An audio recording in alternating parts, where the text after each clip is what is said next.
entrevista con Pedro Ferriz de Con. Central FM. Equilibrio. Muchas gracias por continuar con nosotros aquí en este noticiero. Y le quiero dar las gracias a Emilio Álvarez y Casa, él es senador del Grupo Plural, para justamente hablar sobre esta comparecencia del día de ayer del Gabinete de Seguridad, en donde pues ahí estuvo Rosy Isela, el secretario de la Defensa, el secretario de la Marina, que no dijeron absolutamente nada, pero pues ahí estaban. Mi querido Emilio, gracias por estar con nosotros, senador. Pedro, muy buenos días, grande alegría y por tu conducto un abrazo a la comunidad de Central. ¿Cómo estás? Muchas gracias, senador. Pues platícanos cómo sentiste el día de ayer el ambiente, cómo sentiste esta comparecencia que se hace en materia de seguridad. ¿Se contestaron las preguntas o no? No se contestaron, y no se contestaron porque hubo un ejemplo de lo que está haciendo este gobierno. Este gobierno, por incapacidad o por complicidad, está renunciando a sus responsabilidades y otorgándole cada vez más poder, más presupuesto y más impunidad a las Fuerzas Armadas. Hace 2 semanas, Pedro, discutíamos en el Senado de la República la reforma constitucional para autorizar más tiempo a las Fuerzas Armadas en labor de seguridad pública.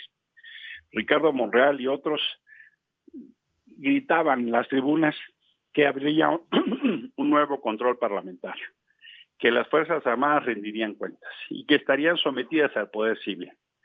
No tardaron 2 semanas y ellos mismos, con sus votos y mayoría, cambiaron ese acuerdo y dejaron solo la obligación de comparecer a la secretaria de Seguridad, Rosa Isela Rodríguez, y al general y al almirante, ambos secretarios, los dejaron sencillamente como testigos de piedra. Eso es un ejemplo de lo que ha venido haciendo este gobierno. Eluden, renuncian o agachan la cabeza, o en realidad hay un pacto detrás, y creo que eso es lo que aplica. Para darte alguna idea, el año pasado el ejército sobreejerció un presupuesto más de 25,000 millones de pesos. Es decir, dinero no presupuestado les fue entregado. Algo similar sucedió con la Marina, en detrimento de áreas como medio ambiente, justicia o apoyo al campo.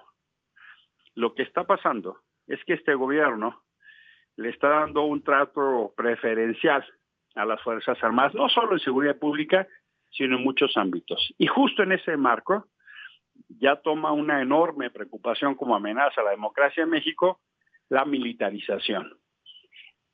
En lugar de hacer un formato republicano y de obligar a rendición de cuentas, los llevan literalmente a ver. Y claro que en este momento tan crítico hay referencias obligadas que tendrían que dar cuenta. Por ejemplo, ¿qué pasa con este fenómeno del ejército espía que ilegal e indebidamente utiliza el software comprado a una compañía israelí para combatir la delincuencia organizada, para espiar periodistas y defensores de derechos humanos? Eso que tanto le criticaban al gobierno de Enrique Peña Nieto con el software Pegasus, eso está haciendo este gobierno. También nos deberían dar cuenta que eso sí es un tema de seguridad nacional, no el andar construyendo aeropuertos. ¿Qué pasa con la filtración del ataque de los guacamayos, los Sedenalix? 6 terabytes de información le quitaron al ejército, y hoy hay todo un debate de la información que todos los días nos enteramos.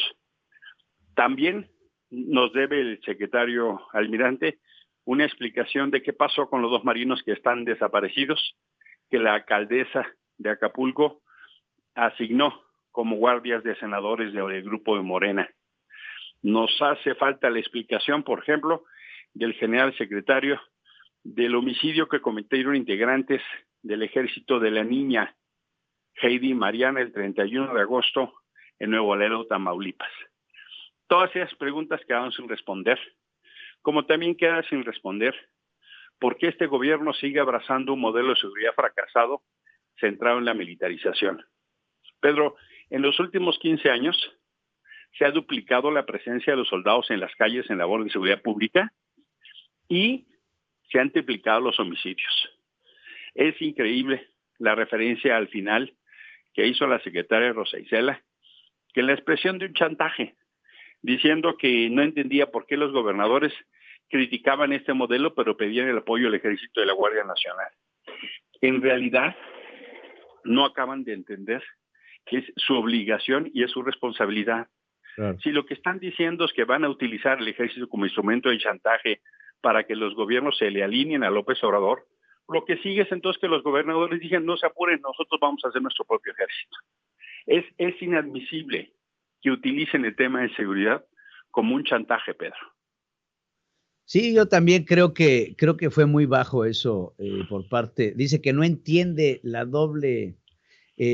doble discurso, pero yo creo que lo que no entiende son cuáles son las funciones que tienen que tener ellos como gobierno federal en materia de seguridad. O sea, parece que hay que dárselas un poquito más desmenuzadas, porque aparte el reproche que se hace a legisladores y a gobernadores es totalmente fuera del carácter legal, porque están en todo su derecho de hacerlo. Es obligación del gobierno federal. Hicimos un pacto que a través de la Constitución le generamos responsabilidades al orden municipal, al orden estatal y al orden federal. Insisto en la palabra orden porque no son niveles. No es que el gobierno federal sea más importante que el estatal o el estatal más importante que el municipal. Cada cual tiene su responsabilidad. Y ahora resulta que si no te alineas a lo que el gobierno federal dice, entonces o te condiciono el servicio que por ley tienes que otorgar o te genera un ataque político como ahora el titular de la Secretaría de Gobernación en un papel de navajero y provocador por su carrera de corcholata, peleándose con los gobiernos estatales. ¿Qué les pasa? Es que es inaudito que el secretario de Gobernación se dedica a atacar a los gobiernos que no respaldan lo que ellos creen. Es inaudito, Pedro, es inaudito.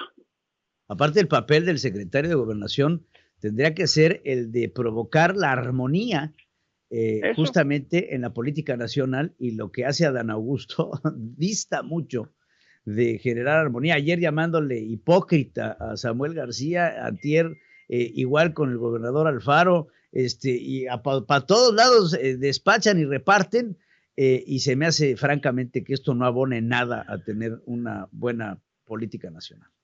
Pero ¿con quién te quejas? Si el responsable de la gobernabilidad es el primero que anda de peleonero y bravucón, ¿con quién te quejas?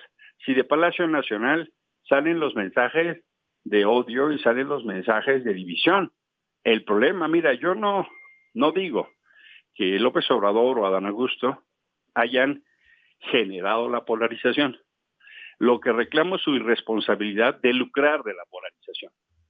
Lo que reclamo es su visión chiquita, mediocre, de generar conflicto entre los mexicanos para ver si consiguen 1 o 2 votos más o se los quitan a la oposición.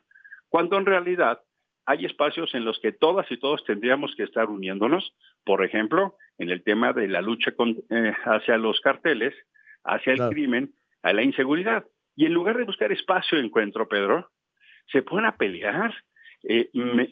Me parece de veras un despropósito perverso. A mí también, y creo, al igual que tú, que lo que vimos ayer en esta comparecencia distó mucho de ser una comparecencia. Le faltó mucho nivel y le faltaron exageradamente demasiadas respuestas. No, pues en realidad la secretaria Rosa Isela, arropada en las estadísticas de su mundo ideal, porque pues más o menos si uno atendiera lo que dice Rosa Isela, yo no sé por qué los suizos no nos vienen a copiar. Yo no sé. O sea, si uno viviera en ese mundo, pues la verdad que los niveles de seguridad de Escandinavia son cosa menor. No, es una autorreferencia que llama la atención, pero lo que más indigna entonces son 2 cosas.